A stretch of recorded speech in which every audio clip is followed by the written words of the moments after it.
The ultimate EHA video. EHA? EHA. Oh, EHA. Yeah, electrohydraulic actuator. So most of you have been watching this channel know what this is. It goes in every Bosch, KE, Jetronic, Mercedes of the planet. But in case you're new to this concept, we're going to go over all the models that have this part. So all of the 126 gas engine Mercedes from 1986 and later, that would be a 300 SE, SEL, 420, 560, you name it. 107, 1986 and later, 500, 300, 560 SL. R129, 1990 through 92, 300 SL, 500 SL. 201, any gasoline 201. That means a 190, 2.6, 2.3, 16 valve, doesn't matter. 124s, any 124 with the M103 6-cylinder engine.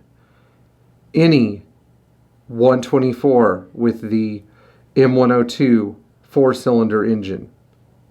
Gas models, no diesels. No diesel comes with this.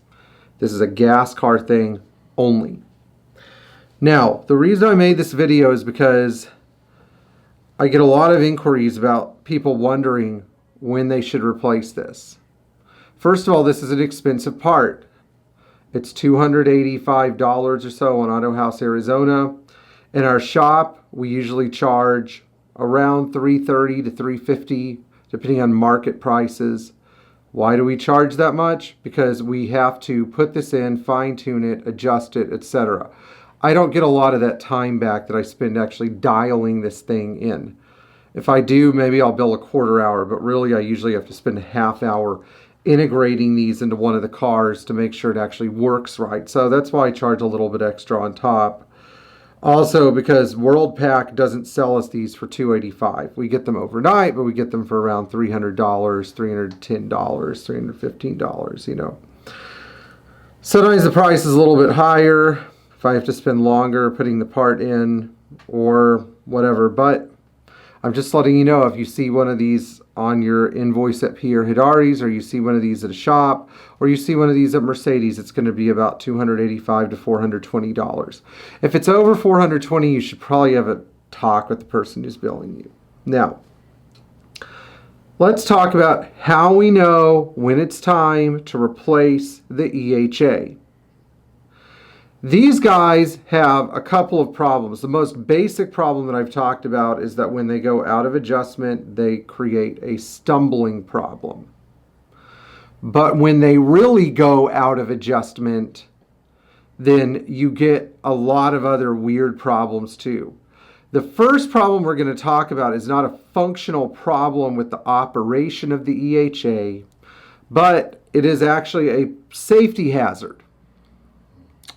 This thing handles gasoline, and when it goes bad, the gasoline leaks through the case, and you start to see gasoline in all these little manufacturing holes. So 1, 2, 3, 4, 5, 6, 7, 8.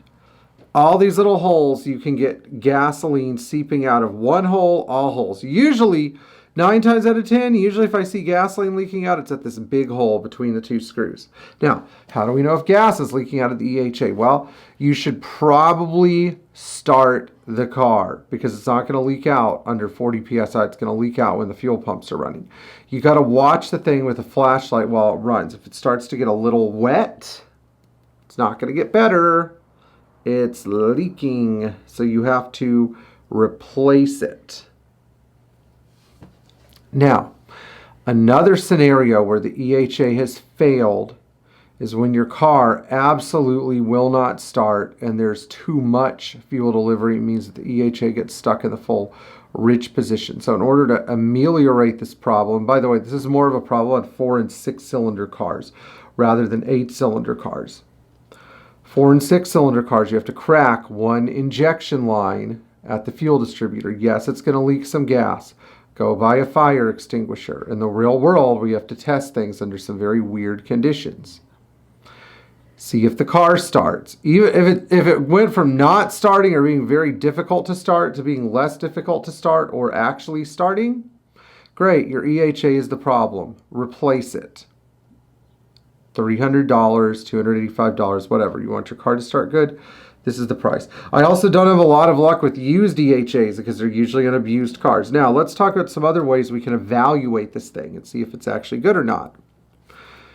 There is a filter here, and fluid is supposed to go from this passage to this passage. If you spray PB Blaster or brake parts cleaner in here, it goes from this side to this side. Not only do you clean out the filter, but the fluid actually circulates through there. It means that the EHA is potentially capable of doing its job of regulating the amount of fluid going from the supply side to the return side.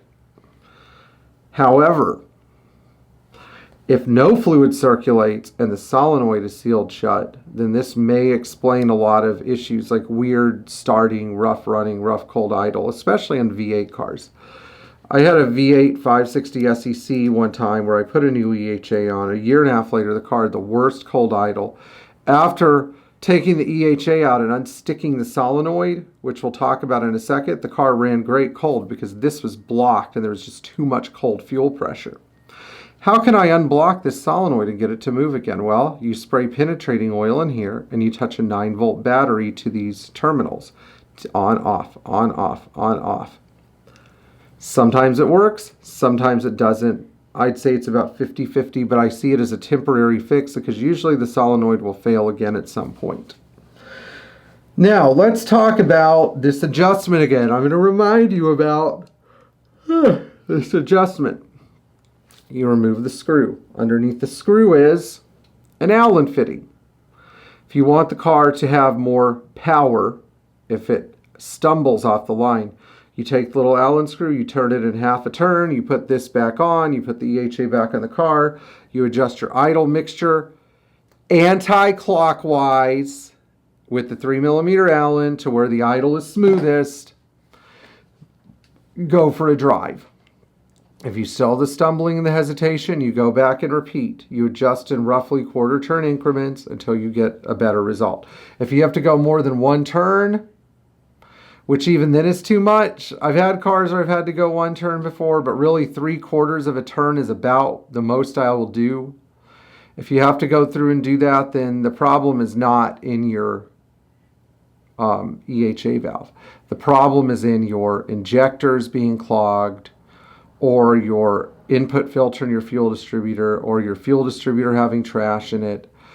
You're not going to clean up a really bad, miserable idle with this part, unless it's a cold idle that is I guess gets better when you crack an injector line. But you can clean up some sluggish acceleration with a decent idle. In fact, I remember every 300 SE I used to work on would hesitate.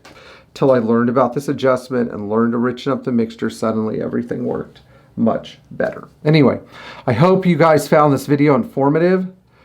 If you think you need an EHA, you should probably go buy one. They're all over the place. Let's see if the part number's stamped on it. No, it's not. Yes, it is. The Bosch number is 2437020007. That's 243-702-0007. All right, guys, I hope you like this video. Like, share, subscribe, tap the bell for notifications. If you're looking for great Mercedes advice, this is the place where you're going to find it. See you in the future.